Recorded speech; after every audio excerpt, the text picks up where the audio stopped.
If everybody will turn to it. So everybody will take their seats. We'll begin momentarily.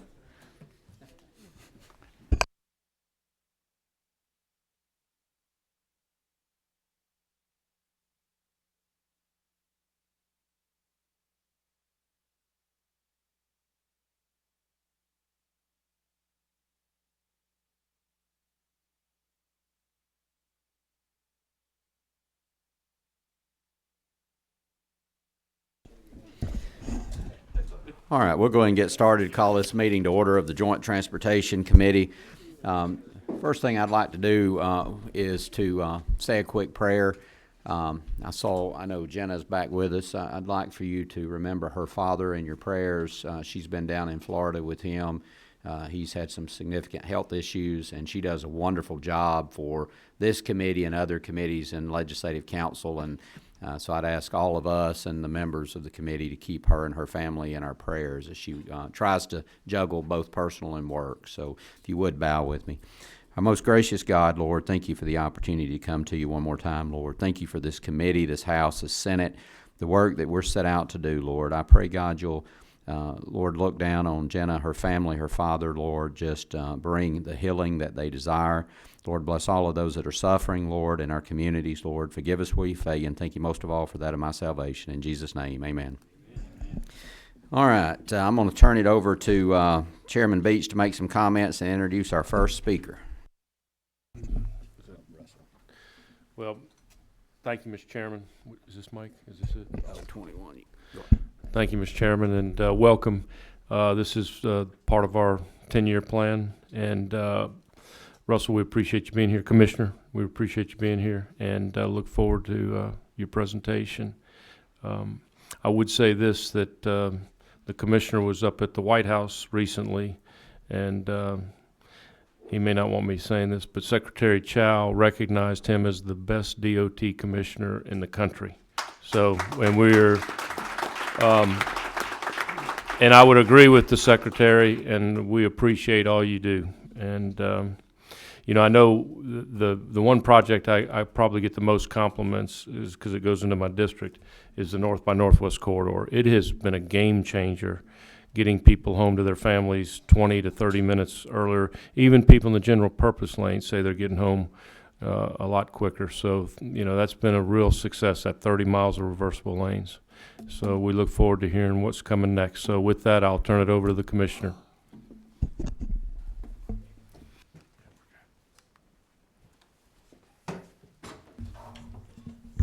Thank you, Chairman Beach, Chairman Tanner. Ladies and gentlemen of the Transportation Committees on House and Senate, it's a pleasure to present the 10-year plan for the year 2020. I'm going to try to cover three things today. Is talk about the inputs that go into the 10-year plan, sort of where the funding comes from and then where it goes. Also, just take just a moment to highlight the great work, and I want to, again, compliment both chairs on the Freight and Logistics Commission for leading that and taking that effort over last year. Just touch on that. I know you're going to have some follow-up discussion later on your agenda with that. And then conclude with some helpful information and resources that you can use back at the office and in your districts as you're not here. So let's get started with the sources of the 10-year plan. And on the second slide, you can see the makeup of both the state and the federal components that go into the funding construct. So on the state side, we have the excise tax, we have hotel fees, annual alternative vehicle fees, annual heavy vehicle fees, bridge bonds, that probably needs to be updated on the bridge bond slide there, and a few other agency fees. On the federal side, we have three main funding components on the federal side, being the US DOT, which is Federal Highway, Federal Aviation Administration, which is about $45 million, and the Federal Transit Administration, which is about $47 million.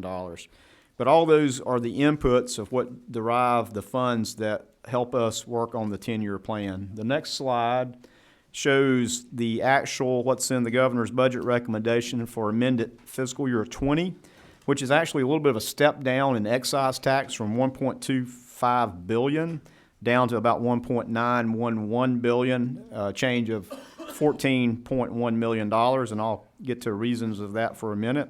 FY21, the budget estimate's $1.977 billion. So on the next slide is a little bit of a report from the Federal Highway that shows how many vehicle miles are traveled in a state in a month compared to the previous year same month. And so this is always an interesting fact that shows you how much travel is going on. And if you feel like travel is at an all-time high in Georgia, it is. There's more people driving on the roads today than there's ever been.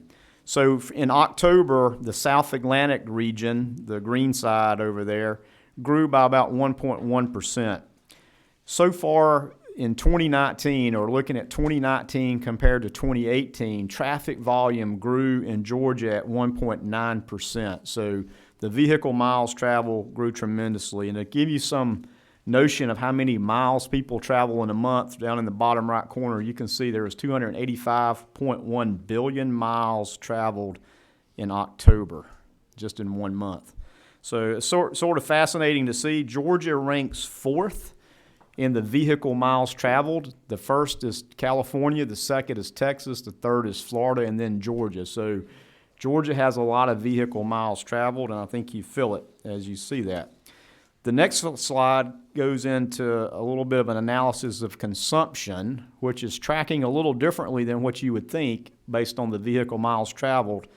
These are actually consumption. The top chart is gasoline, the bottom chart is diesel. So you can see consumption of gas took a dip in 2018, and then 2019 and 2020 are fairly level to just slightly increasing. So sort of an interesting phenomena. If people are driving more, then the consumption of gas seems to be down or flat. Now, diesel has continued to grow, and I think that's directly attributable to freight traffic and growing. The one thing we haven't noticed, and this morning on the subcommittee of transportation on the funding side, to Chairman Taylor this morning, we showed that the difference really happened back in 2018 post-Hurricane Michael. We saw a tremendous dip in consumption, and it doesn't appear that we've quite recovered from that. There's always a dip in this time of year during the winter. But something we're watching, and the reason for that reduction in the amended 2020 budget is due to consumption being lower than what we would have thought. So again, sort of interesting when you look at these two charts. The trend is what's important to note, but also note that out of all fuel consumption, gasoline constitutes 78% of all gallons used in the state. So gas still carries the day, even though diesel's on the upswing. We'll continue to watch that. The other funding component, as I showed a minute ago on the next slide, is the transportation fees and general funds. So these are the funds derived from what was HB 170, or Transportation Funding Act of 2015, $211.4 million. We've got that for amended 20 and held the same for 21. It just sort of shows you where those dollars come from. 179 from motel fee, highway impact fees, which consist of the 15,000 to 26,000 pound $50 charge, or $100 over 26,000, and also the electric vehicle. Out of the 15.65, electric vehicles contribute about 25% of that. It's still the smaller share. And just incidentally, electric vehicles are about 15,500 registered in Georgia, and that constitutes only 0.25% of all the cars in Georgia. So it's still a very small market share. So some people have asked me, is it electric vehicles that's driving down consumption? No, they're not making a difference in consumption. It's still such a small share. Something to still watch. So the next slide begins the basis of where do we begin our budgeting so that we can conduct the 10-year plan. And this is right out of the governor's budget rec. You can see that between the excise and the state funding, that totals to be $2.188 billion, of which about $2.54 billion comes to GDOT to be used for transportation purposes. The other part of that goes to other agencies to deliver transportation purposes. So that's the state side. So we have we have state excise and transportation fees, and now the other funding construct that develops the 10-year plan is for the federal side. And on the next slide, you can see here is the funding for federal, $1.281 billion of federal dollars that are derived, that's called the obligation authority. Georgia's apportionment is $1.421 billion. So that's the way the federal works. The law sets a funding rate, and then each year, just like you guys do here, go through appropriations. So Georgia's share by law is $1.421 million. The actually appropriations, if you will, is $1.281 billion, and that's just the way federally that works. And those $1.281 billion are in all those buckets. If you look across the sort of organizational chart, what looks like an org chart, those are all the federal fund codes that those dollars are in, and they're appropriated or apportioned into each of those buckets at different rates, which is determined federally. We don't have a lot of say in that. And again, to remind you that most all of those transportation dollars require 20% state match or non-federal match. So, and to remind you one other thing is that federal dollars are reimbursable, meaning that we spend the money first and then we send the feds the bill and they pay us back 80 cents on the dollar. And that happens pretty much on a weekly basis at the Department of Transportation. So as we pay contractors or buy property, we use state dollars, get reimbursed with federal, comes back to our bank account, and then we just keep the process going. Next slide is, while we're talking about federal, this is the last year of the federal transportation bill called the FAST Act. So we're going to have to pay attention because the assumptions we make in the 10-year plan are predicated on what was in the FAST Act. So any change in the federal bill will certainly ultimately have effect next year when we come and present the 10-year plan to what that's looking like. The Senate put out something last year. The Senate EPW put something out late last year. Their major tenants. The House put out their major tenants just yesterday. The good news is the House and the Senate at the federal level are talking about transportation reauthorization in January. Usually it waits to close to September and then the conversation starts. So with the Senate having a marker down, the House has put down their major tenants. Hopefully they continue to work together so that when we get to the September this year, there's not a hiccup in federal transportation reauthorization. I would just tell you, historically, that has been always continued for 2 or 3 or 4 years before the bill is actually ever agreed upon. So we'll just see how that goes. Now let me get back to the 10-year plan. On the next slide is how we take those funds from federal and state and put them in the funnel, if you will, through the different budget programs. Work on the state level. We have to take our state budget programs and marry those up to those federal budget programs. We have to work with our 16 metropolitan planning organizations for urban areas around the state. And we also work through our state transportation improvement program, which we call the STIP.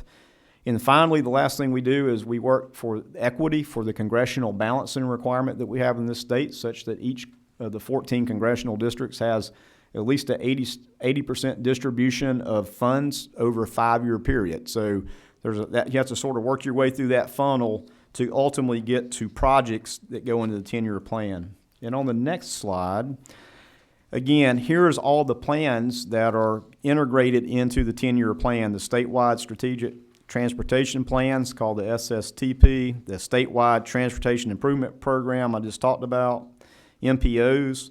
One right there in the middle, very important, the statewide freight and logistics action plan, which is very important to this state and was highlighted over this last year of the Freight and Logistics Commission. And so we take all these plans, integrate those into what gets you to projects.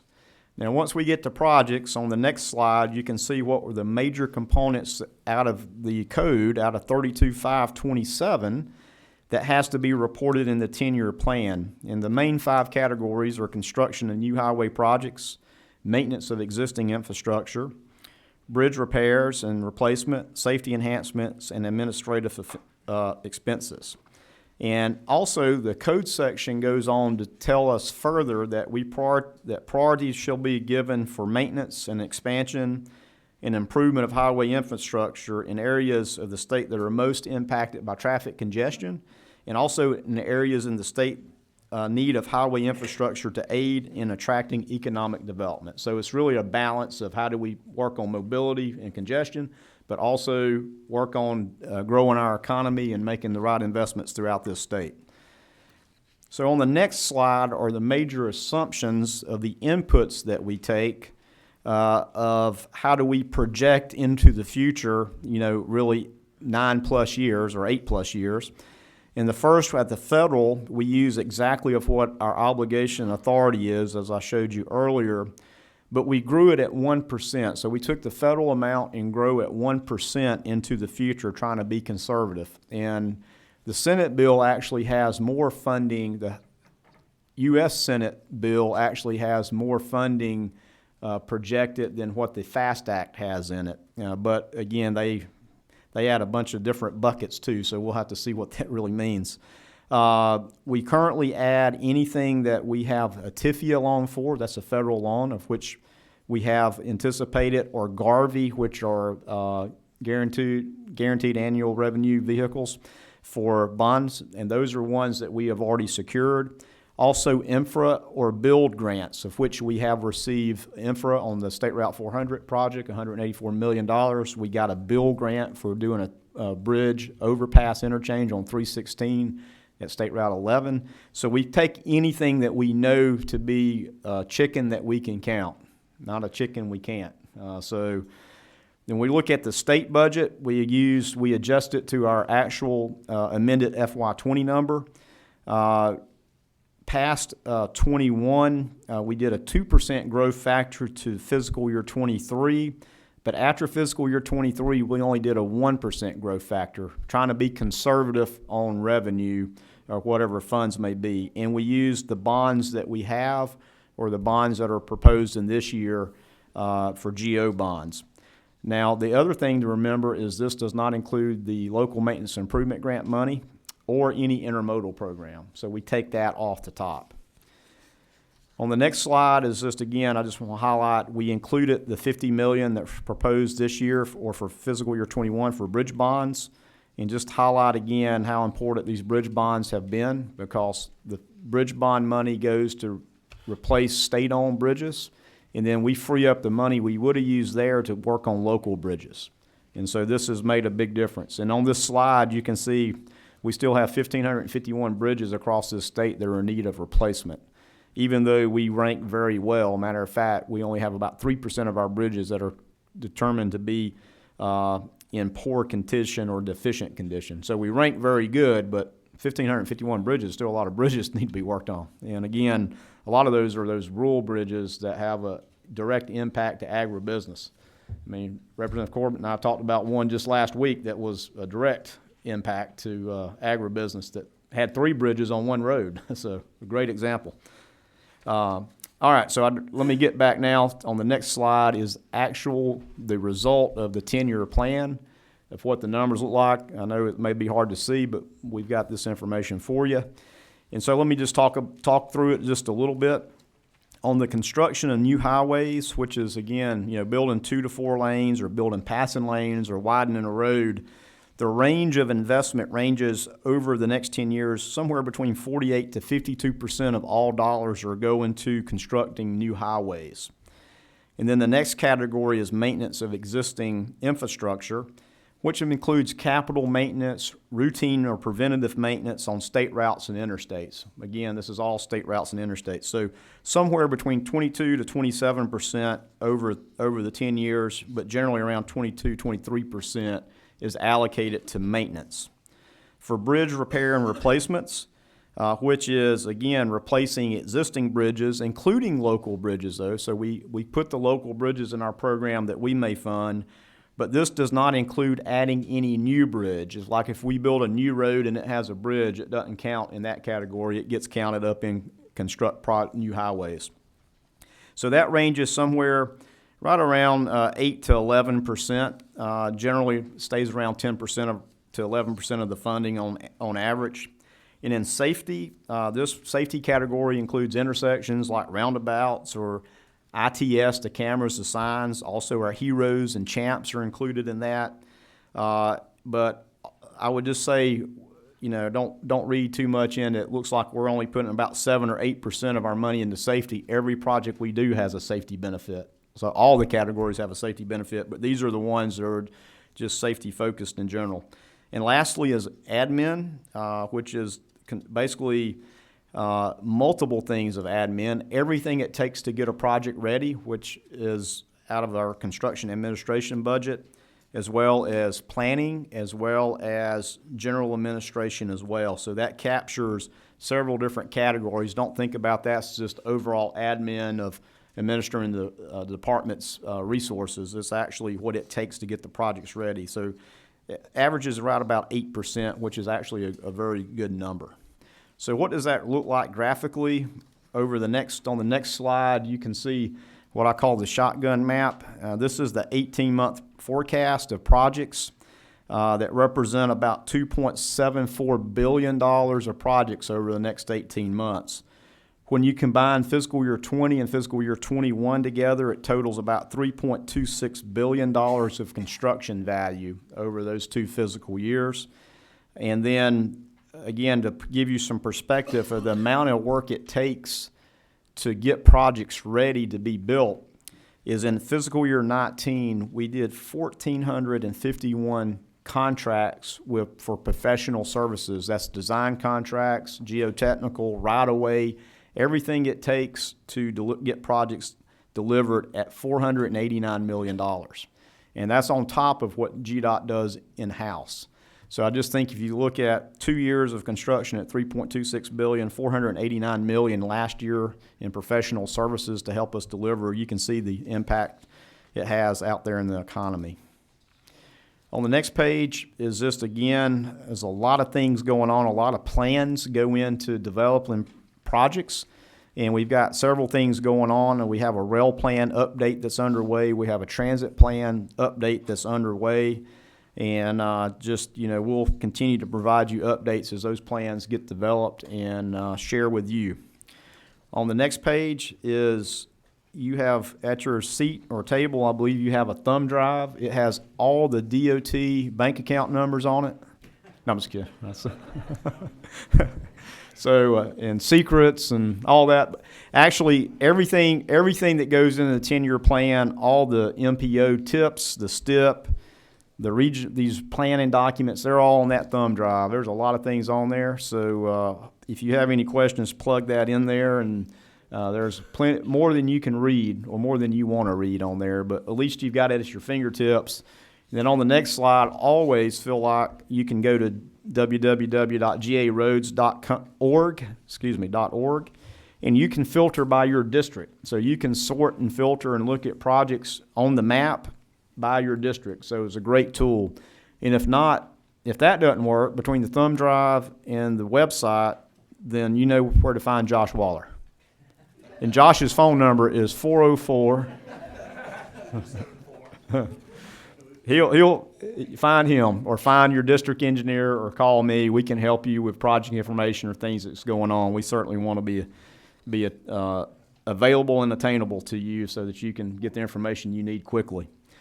Now, let me move away from the 10-year plan very quickly, and on the next slide is the Georgia Freight and Logistics Commission. I just, again, want to commend both chairs for their leadership on a very important topic for leading this effort. I know many of you are on that commission, but I just want to tell you that my personal feelings that the commission got a good perspective of how big freight and logistics is to this state and how it really drives our economy from all facets, from every corner of this state.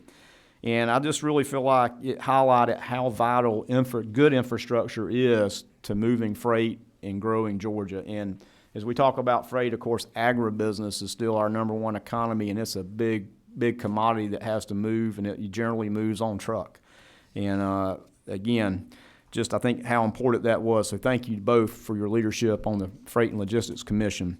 The next slide sort of gives you a little bit of information of how important freight is and how important it will continue to be. This slide is a little bit dated, but it's the most recent information from USDOT, so we source this from somebody else so you don't think we're cooking the books. It shows us that freight will grow from 2012 to 2040 from 256 million tons to 571 million tons by 2040. That's growing over more than 2 times over 20 years, basically, of how much freight volume is going to grow. You see the percentage by mode in that pie chart, and you're going to say, wow, railroad took a big dip. Well, part of that big dip has already happened where moving coal and things like that, the railroads have already understood and they're now bouncing back. So I'm not sure that those percentages, how those actually shake out by the year 2040. I know that was one of the outcomes of one of the things for the Rail Commission. We took a lot of conversation about freight rail and how important it was to the state. Something still be explored, I'm sure. Next, again, to sort of put it in perspective, that that not only do we focus on Georgia, but this map, I think, is a great map that shows that freight and logistics in Georgia is much bigger than Georgia. In fact, you can see the 3 largest inland hubs, if you will, for freight. And don't worry about the legend that you can't read. Just know the fatter the red line, the more freight tons move on a year. And the other thing to note on this map is 84% of the tons moved in Georgia are by truck, where the national average is about 70%. So freight rail certainly can play a role in the future of that as well.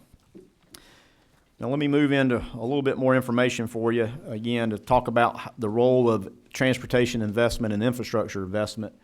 Is this to highlight the work that Chairman Tanner had commissioned from the Carl Vinson Institute back in 2017 to really look at what's the return on investment for investing $1, especially a HB 170 dollar in transportation. And you can see the return of $1 million yielded $850,000 of indirect costs or indirect earnings. So $1 million of a direct gained you $850,000 of indirect economic activity, which is great. And you can see how the Carl Vinson divided up the state, and you can see a great return there, almost a statewide one-for-one multiplier of direct to indirect. So that certainly shows you that investment in infrastructure not only helps mobility and helps state of good repair, but also helps the economy. So just again, we've got plenty of those reports. If you didn't get one, we'll be glad to share one with you. It is really well done by Carl Vinson Institute, and shows what a good investment transportation infrastructure is. Next, just to highlight again, trying to be efficient and effective with taxpayers' dollars, is we've commissioned a study through McKinsey to look at how the efficiency of state dollars is better than federal dollars, or the differences in the two. And so we're evaluating the federal projects and taking about 20 projects and doing an autopsy on them through a federal process or the state process to see what efficiencies are gained when you don't have to follow the federal process. So we took projects. I know one of the projects Chairman Beach has championed a long time is State Route 20 corridor over in Cherokee County that we're advancing all with state dollars. And we're seeing gains on that already. We haven't got to construction yet, but getting very close. But we think we're seeing, somewhere between 20 and 30% savings in time and potentially in money, because money is time. So we're going to try to, again, document those, use that information to help us make informed decisions going forward, too, of figuring out when we start a project, should it be state funds? Of course, everybody always wants state funds, or do we leverage federal dollars? And so that will help us going forward, too, to make more strategic decisions. So we're just really getting underway, and we'll keep you in tune with that. But, again, we want to figure out to make sure that Georgia DOT is being the most efficient and effective with the resources we have. And finally, I'll just say thanks on the last slide. Thanks for what for what you guys allow us to do at the Georgia Department of Transportation, for the funding, for making things work, and the partnerships that we have. I can tell you that Georgia is envied among other states. We have a lot of positive things going on here in Georgia. There's plenty to do, and I will leave you with this, and I'm not sure if these were distributed, but you have the 2019 fiscal year accountability and investment report, of which we're very proud of. We're really all about trying to make it better, trying to figure out how to do things better and more efficient, and we're not afraid to keep score, because if you don't keep score, you don't know how you do. And so we have some of our major performance metrics in here. We have quarterly performance metric meetings with all the offices, but this is a great resource, a lot of information about where money is used. We have a total of federal and state combined of percentage allocation of where it's actually used. Phone numbers are in here. You've got every phone number of the major offices in the department, the board members.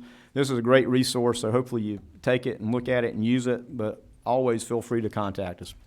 Mr. Chairman, both chairmen, thank you very much for the opportunity to present the 10-year plan. I'll be glad to entertain any questions. Thank you, Commissioner. And Chairman Beach talked about Secretary Chow bragging on you. She's trying to hire you, but we're not going to allow that to happen, so you're going to stay here in Georgia. I like round-trip tickets. Until he gets to Congress, then he's gonna wanna hire you. Yeah, I still want you to stay in Georgia, Commissioner, because that's the main roads I like to travel. Couple of things. One, Chairman Beach and I, over the last several years, have had you come in, Commissioner, present the 10-year plan, provide us with a thumb drive, which, again, has all the documentation, all the backup for the 10-year plan. Encourage you to take a look at it. Encourage you to reach out to Josh if you have any questions. Or Chairman Beach and myself, but then we will come back probably in a separate individual meetings and actually adopt the 10-year plan before session ends. So encourage you, if you have questions, if you don't want to ask them now, please get with Josh, because we will ask you to approve a 10-year plan before session ends. Couple of quick things, Commissioner, just from, and I'm sure a lot of those in the Transportation Committee get these questions, but roundabouts. I know a lot of folks call me and ask why roundabouts. My answer to them is typically that it's our desire to keep traffic flowing. So if a roundabout can work versus a traffic light, that's the preferred method. It's my understanding that's coming down also from the federal government. Is that correct? It's certainly encouraged from the federal government, and in fact, we get 100% federal money. One of the things I told you there was most federal money is 80%. Well, that's an exception. For roundabouts, you actually get 100% for those type of projects. We actually put more in it and do it more because you do want to keep traffic moving, and the other benefit for the roundabouts is safety. They're much safer because they're lower speed, and you don't have that opportunity for a T-bone type of crash, which are always the severe. So you're right. Mobility and safety both play a big role. And you hit on one other thing too, Commissioner. I just want to point out to the committee members, if you haven't gotten a copy of the Carl Vincent study, it's very, very helpful. It's people in your district talk about why we're spending money here and there in government, but that shows if we invest in infrastructure and invest in transportation like House Bill 170 does, it has a positive return on investment. In a few minutes after we're finished with the Commissioner, Chairman Beach and I are going to talk about the findings of the Freight Logistics Report. One of the things you'll see, we still have a gap in funding for freight corridors and roadways. So it's going to be important for us to understand that the ROI is very positive when we invest in our infrastructure in our state. So be sure if you don't have that to take a look at it. So with that, Mr. Chairman, you got anything? Well, I wanted to touch on a couple things, Commissioner. One of the things I see in my district, and a lot of us in Metro Atlanta see, is the cost of right-of-way is actually, in some projects, the right-of-way is more than the construction cost. Are we looking at anything to try to tie up right-of-way for projects, even if they're not going to be built for a while, just to try to get cost savings on the property? The property's not going to go down in value.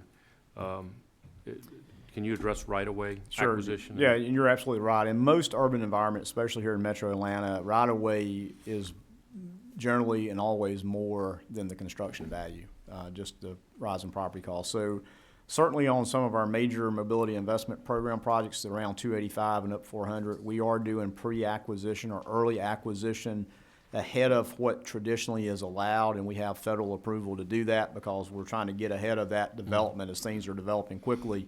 If something's ready to be developed, we want to try to buy that. Obviously, it makes more sense because the state pays the value today, but also there's not the impact to disrupt business or commerce later on if somebody starts building that has to, we have to acquire the property. So first thing we do is look for minimization of right-of-way impacts always, and then secondly, we are doing that on the bigger projects. And again, it takes some federal approval to do that as well if you're using federal dollars.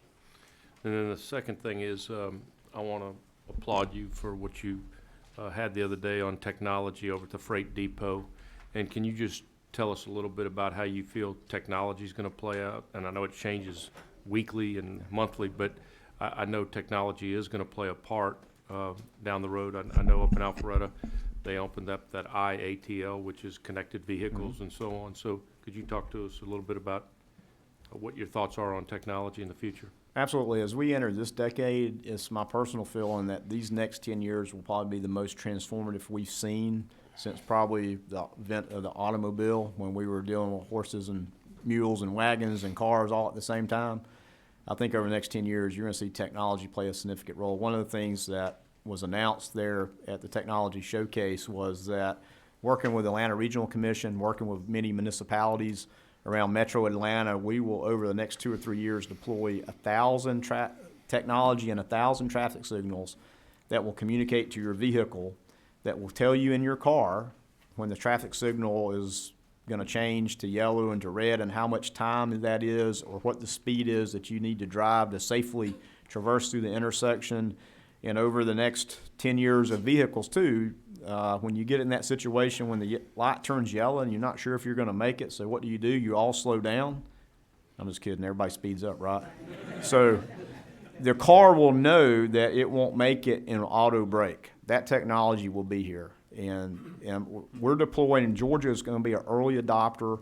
We're going to have more intersections around Metro Atlanta. Ford has already announced in their 2022 model lines, they're putting that information on what they call their sync platform. Audi already has it in their cars. Toyota's working on it. GM has it in their higher end, in their SUVs and the CTS. That technology exists today, and so you're going to see more and more of that. In Georgia, we want Georgia, again, to be the leader, so we're making a huge investment now, number one, for safety, but think about the other benefits. Again, if you're in the freight delivery business and you know you don't have to stop and start, because every time you stop and start, it's not very fuel efficient for big trucks. If they can harmonize their speed, because it'll tell them in their cab, if you drive 37 miles an hour, you'll make it through the signal on green. There's a huge energy sustainability savings there as well. So it's going to be a fascinating time, and I don't think that any of us will, well, some of you may, but I don't think most of us will be riding around with a car without a steering wheel or brake pedal or brake or accelerator in the next 10 years. But the level of autonomy will be so much greater that you won't be doing a lot of driving. Yeah. And my final comment before we see some other lights blinking is, I always say there is a direct correlation between infrastructure investment and economic development and jobs. And I really want to thank the chairman for doing this Carl Vincent study. We need to get that word out, the economic impact that's, of House Bill 170 and what it's done to produce jobs because of the infrastructure investment. So kudos to you. That's a really good slide right there. So thank you, Mr. Chairman. That's all I have. All right, and one of the things I just wanted to add, you was talking about autonomous vehicles. I know, and Whip Gooch has a question, but he carried a piece of legislation a couple of years ago, and this committee and the Senate Transportation Committee vetted that and created a piece of legislation, and GM told me just the other day that that was still being held up as a model around the country for a bill for other states to adopt. So, the work that this committee's doing is going hand in hand with GDOT's committee to really change how we drive. So, now that I've given him the big head, Whip Gooch. Well, thank you for recognizing my masterful work on legislation. I want to talk about 170 a little bit, not necessarily directing these comments to you, Commissioner, because I know sometimes your hands get tied by the facts of your job and who you work with and for down here. Back in 2015 when we passed House Bill 170, we did it to generate a tremendous amount of new revenue for GDOT. And the major intent of that revenue, as you know, was for roads and bridges. And we've seen positive results from that. For the last 3 years, we've seen those dollars increase, primarily because we're in a good, strong economy and the population in Georgia continues to surge. We're seeing a lot of development in Atlanta and throughout the state. Now we're beginning to see a slowdown in those numbers. Consumption is flat at best, could be dropping in some areas. Some of it could be because of the hurricanes in South Georgia, but one thing that troubled me recently is with the proposed budget cuts, some of the funds are being taken from GDOT's accounts and being shifted to transit to fund ATL and motor carrier division. Also, the revenues from the motor carrier division are still being dedicated back to the general fund and not to GDOT. So I want to just make a comment that going forward, I hope that this General Assembly, the House and the Senate appropriations committees and subcommittees. I'm not sure who your subcommittee members are, Chairman Tanner, but we need to look at those cuts and those reductions and find a way to put those dollars back over at GDOT, because I saw the proposed cuts are coming straight from construction projects. And so that means you're going to have to slow down your work in order to meet those reductions in cost and revenue. So I just want to, and maybe you want to make a comment, maybe you don't, but I want to see if there's any way we can address that this year in the budget process, but also going forward. I don't want to see us continue to take monies away from GDOT, from roads and bridges, to fund other forms of transportation in the state. And if we need to find a dedicated source of revenue for transit, then we should have that discussion, and I believe we'll have that opportunity soon. But I think we need to all be very careful. We begin going down a slippery slope, and just like any other department or state government, once you fund it 1 year, it's hard to take that money back in the future. And so if you got any thoughts on how we can shift those cuts away from construction projects and take it from somewhere else, we'll talk about that in our subcommittee meetings next week. But I'd love to have that discussion with this committee as well. So.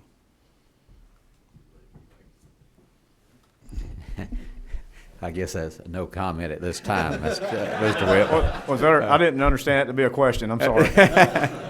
That's why he's the I look number forward one. to a conversation with I subcommittees. won't direct a straight question at you, but it's more of a sermon at this point in time. But it's a concern that I have that I've heard from many of you up here, and I see a few amens on the back row back here. But I just think we need to be very careful, know where we're headed with this, because we're up to what, $30–40 million now in reductions in this budget, and it's not because of a loss of motor fuel taxes, because we're shifting it to other things. And so those are funds that were generated from hotel, motel, electric cars, and all the other things that we put in House Bill 170. And I, for one, carried that bill in the Senate because I thought that money was going to be dedicated to roads and bridges in the future. We also lost $100 million in bonds last year for bridges in Georgia, and now we're only restoring $50 million of that in the proposed budget, which that's not a done deal yet. Hopefully we can get back to $100 million a year. We have a lot of work to do on transportation in Georgia. We can't slow down the progress that we've made. We've got to increase it, not decelerate, but we have to accelerate those projects. So thanks for listening. His silence is why he's the number one GDOT commissioner in the country.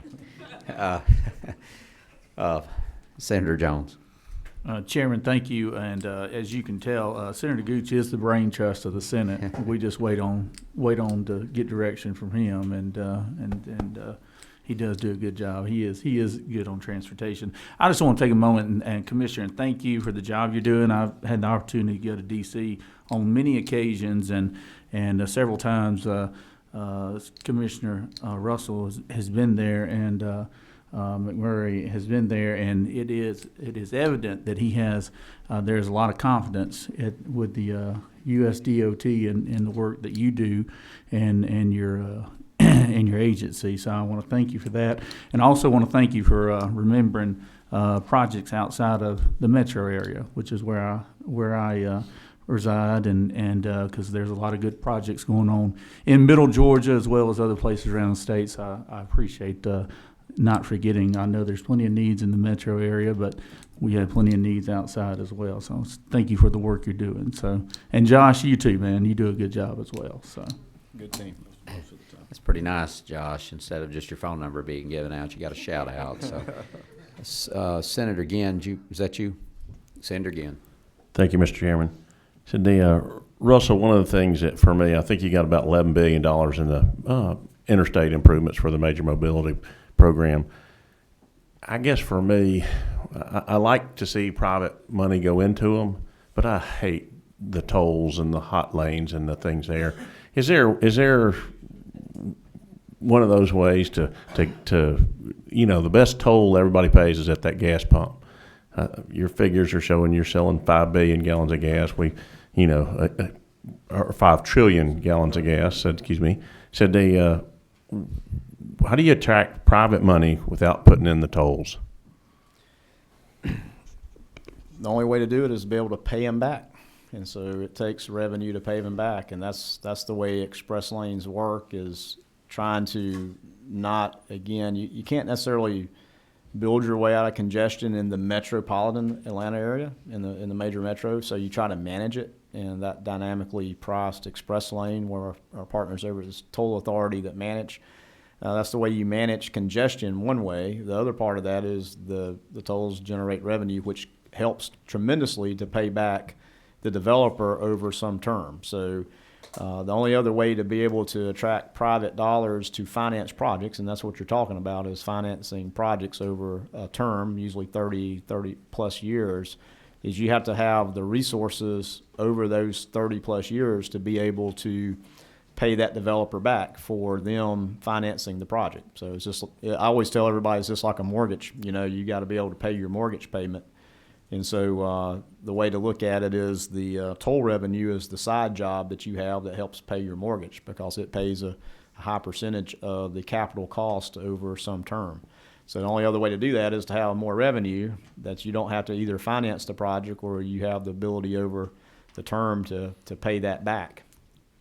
So the express lanes and where there's tolls pay that difference, the difference of what you would have, so to spend, able to spend each year versus what you owe to pay back the project. And you can capitalize by advancing the project sooner rather than later. It's not an easy answer. Wouldn't it be is it a true statement that if we did not use the managed lane system that we've started using in Georgia, 75 up into Cobb, up toward Cherokee, 75 down in Henry, none of those projects, the 400 project that we're talking about, would not be constructed under today's dollars that we have? Oh, absolutely correct. I mean, the 285-400 project is, it's $600-something million. And I mean, look at our budget. I mean, that would be a third of it right there on one project. And it's the way to move things sooner than later. And it's the same analogy back to buying a house. If you had to wait to have all the money in your checking account before you built your house, there wouldn't be a lot of people with houses here. And one of the things I think is important to note too is what GDOT's been delivering on managed lanes has been new capacity. So we're not taking existing capacity and tolling it. These are new capacity lanes. And I don't think Chairman Sessler's here. I don't think he'd mind me saying this, but I know, and he said this in a public meeting before to you, Commissioner, he was a critic of the managed lane system going up into Cobb, into his district, originally. But after it was built, he said in a meeting here in the Transportation Committee meeting that it had been life-changing for his constituents. They completely changed their lives, and he admitted here that he was just incorrect in his assumption. So a lot to think about. But number 14, who's okay? Mr. Vance Smith, Representative Smith. I think one thing that's amazing too, and you'll know the exact numbers. I'm just going to use some estimates, but 10 years ago, there were probably around 5,200 employees at GDOT.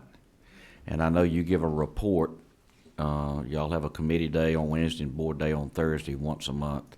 And I've been there. I can't remember the exact number, but I'm going to guess that number went from 52 to 5,300 employees down to about 38 or 3,900 employees. Right. So you think about the money that's come in since 2015. I wasn't here, but the TIA was passed, HB 170 was passed, and you're managing that, and your employees and your individuals that work with you are managing these consulting firms, and the amount of money, it's amazing. And the results that we get, and like everybody said, we're probably best commissioner and best DOT in the United States. I say kudos for the management at GDOT, because that is truly amazing. 1,300 less employees and with the extra money. Great job. Thank you, Representative Smith, and I believe you have inside baseball knowledge of the great work of the men and women of GDOT, of which I know you've had a great affection for, as well as I, and I thank you for that comment. All right, I don't see any other questions. Anything else, Chairman? All right, Commissioner, thank you. And again, members, that's the presentation of the 10-year plan. We will vote on that at a later date, but if you have any questions as you go through it, please let the Commissioner know. Next item on the joint meeting agenda is the discussion of the Georgia Freight Logistics final report. The commissioner hit on this. You can see the report should be at your desk.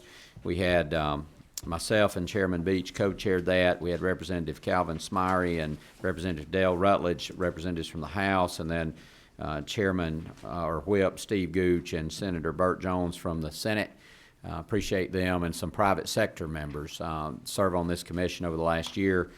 Chairman Beach and all the members, we have done an excellent job leading this effort across Georgia, had meetings across the state. On page 7 of the report, you'll see the recommendations. When we set out on this journey, we knew this was going to be a big undertaking, so the idea was to identify the problems around freight and logistics, and then to move the commission for another year to be able to actually identify solutions. So you'll see five items. Workforce development was huge. We heard that from multiple presenters, the lack of commercial truck drivers. If we're going to double our freight in the next few years, we're going to have to find a way to develop a workforce. Autonomous technology is going to help with some of that, but we're going to have to develop that workforce. Another issue that we heard over and over was truck parking under the federal mandate electronic driver log. Big issue. It's going to have to be addressed. I know GDOT's working on some ideas around that. Getting more freight onto the rail system is a big item. There's SB 89 a couple of years ago that didn't make it across the finish line. That's put a line item in the budget for freight rail appropriations. That bill's been reintroduced, and we hope to be able to get that done this session. That's one of the recommendations, along with looking how that we can invest more into the rail system here in Georgia. And then the gap in funding we talked about. You can see the numbers there, and Senator Gooch hit on this. We have a gap in funding. We need to be spending more dollars on highways and bridges, specifically on our freight corridors, than we're spending now. So the big question is, how do we do that? And that's one of the things. All these things are action items that we're recommending that the Freight Logistics Commission be extended, and we've dropped, Chairman Beach and I will be carrying legislation to extend the Freight Logistics Commission for the purpose of identifying solutions to these problems and bringing them back to the General Assembly at the end of the year. So that's, if you have any questions about the report, we'd be glad to entertain them. What we'd like to do is make this report part of the record. Our staff will publish this report. It'll be a public document, and we look forward to the legislation to extend the commission has already been dropped. So be glad to entertain any questions. Yeah, we'll entertain a motion. Mr. Gooch. I make a motion, we accept the report as presented. All right, we have a motion and a second to accept. Any discussion? All in favor, aye? Aye. Any opposed? All right, I'm going to turn it over to Chairman Beach. Well, I just want to thank the commissioner for coming and giving that report. Great work. Thank the committee for being here. And I do want to say that I look forward to this Freight and Logistics Commission continuing and coming up with some solutions. We're talking about putting a subcommittee together to look at how we fund freight and logistic projects throughout the state, and we will be working on that. So again, thank you all for being here. And we have any other business? The only other thing, I'll just remind the House members, if you would, just keep your seats. We do have a House Transportation meeting after this. 2 pieces of legislation to take up. Will not take long. Okay, well, the joint meeting is adjourned. Thank you.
He went on to be the commissioner of Georgia Department of Transportation, so he comes with a great deal of understanding, expertise around the process and around transportation. And I had asked him to chair a subcommittee during the off session because GMA had brought up a concern around LMIG.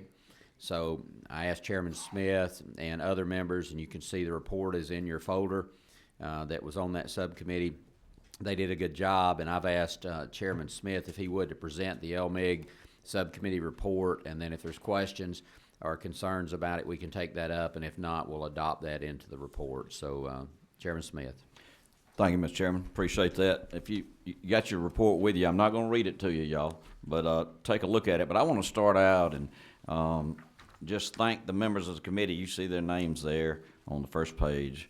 Representative Benulovich, Carpenter, Representative Mathis, Representative McCall, Prince. We had two meetings. We had one meeting here in Atlanta. We had the second meeting in Macon at the GDOT district office, and thanks to Josh for setting all that up for us. Not only those people, I certainly want to thank Abby Day, who was our analyst and at both of those meetings with us, and as I said, Josh and Kevin Mullins from GDOT, who did a history of what the LMIG program used to be. It used to be called LARP, and I think a lot of y'all know that in the room.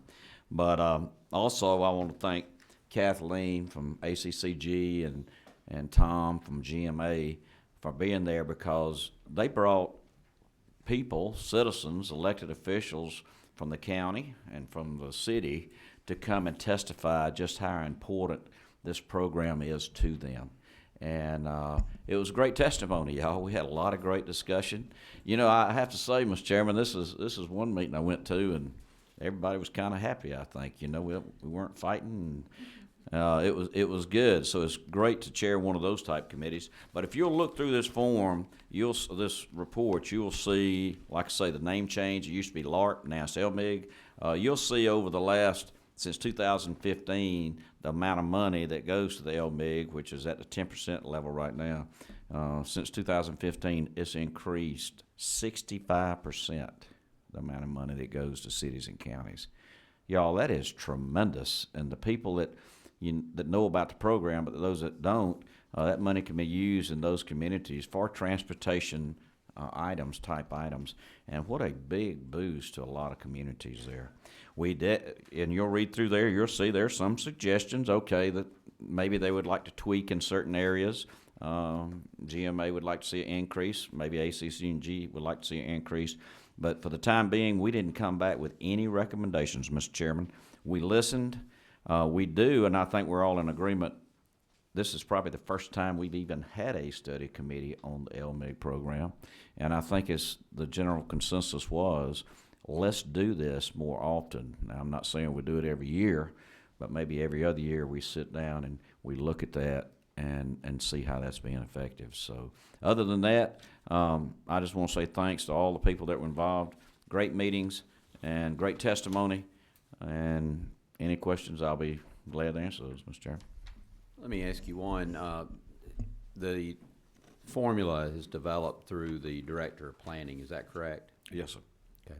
So the Director of Planning that's appointed by the Governor and confirmed by this committee and the Senate committee each year or whenever they feel like that needs to be updated under the current law, that's their ability to create that formula. Right. And that was one area, too, mentioning that. We were in flux right now at that time with the planning director, and we appreciate you setting up a meeting tomorrow for us to meet the new Miss Janine Miller, who I've known for a long time, a great lady. Maybe at the next time we have a meeting, have her to come and talk to us from her point of view. And so that's just a small recommendation we'd have. All right. And thank you, Chairman Smith, for chairing that subcommittee and for the members that participated and traveled to take part in those meetings. Are there any questions on the report? If not, do I have a motion to accept the work of the subcommittee? We have a motion and a second to accept the report and the work of the subcommittee. Is there any discussion? Hearing none, all those in favor, aye. Any opposed? All right, the report's adopted as part of the record of the full committee. All right, next on the agenda is we have two pieces of legislation for consideration. It's good that we just actually had the joint meeting where we talked about freight and logistics. Both of these pieces of legislation has to do with the recommendations of that committee. So I'll go through those, and if we need more time to consider either one of these, and I'm happy that we can delay these until a future meeting, or if you feel comfortable, I'll entertain a motion to move them forward. So first on the agenda is House Resolution 935. All this does is the Freight Logistics Commission report that we just adopted, and those findings that were identified. All this does is extend that commission for another year. The commission ended at the end of this past year. The commission did a good job identifying issues and problems, but now that's sometimes the easy part. Now we got to find real solutions to bring back to this commission. And again, I appreciate the work of all those members. We traveled the state and had a good time learning and understanding really how significant of an issue this is going to be for our state if we don't take some action. So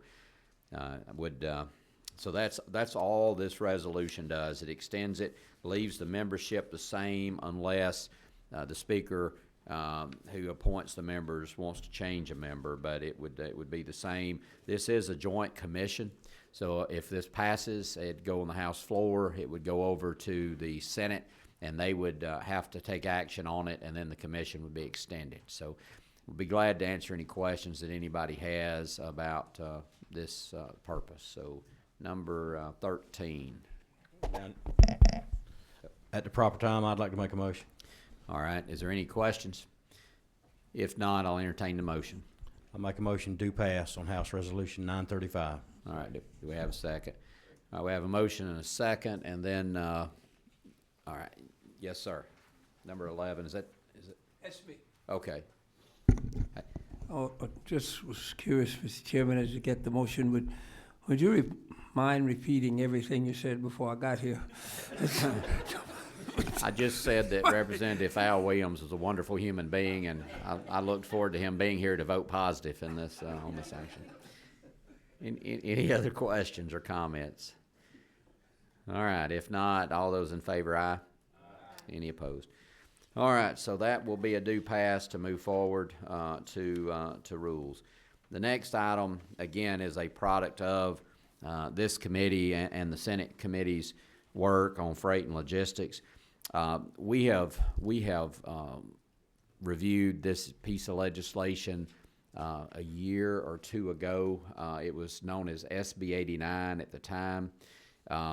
At that time, it had Senator Schaefer had carried it through the Senate.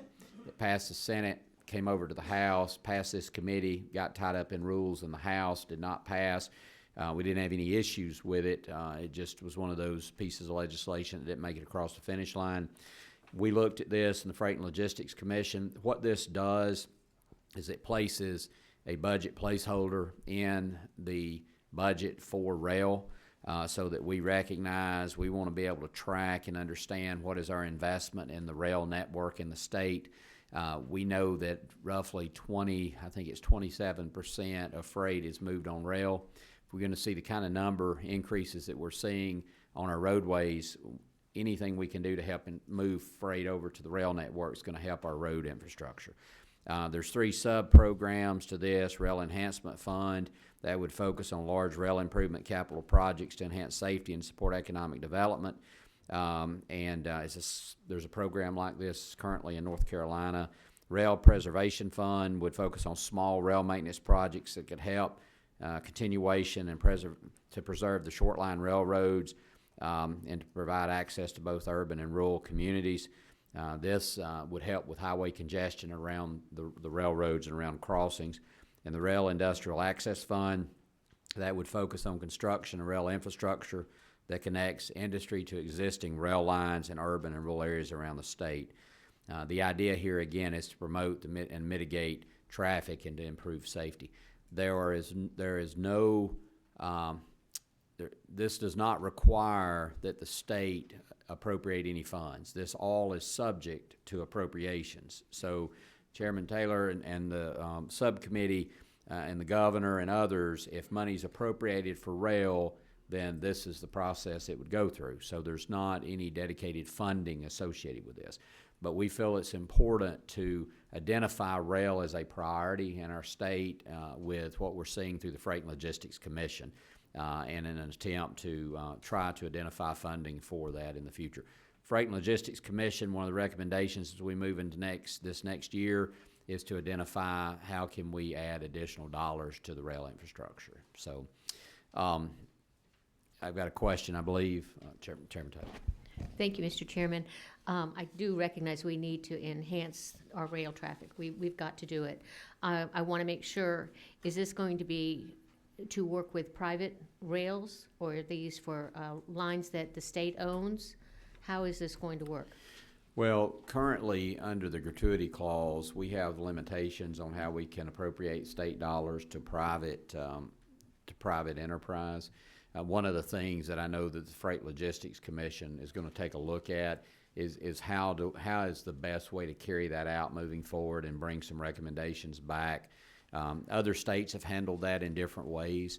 Other states have identified the public need to invest in rail and been able to address it that way with dollars.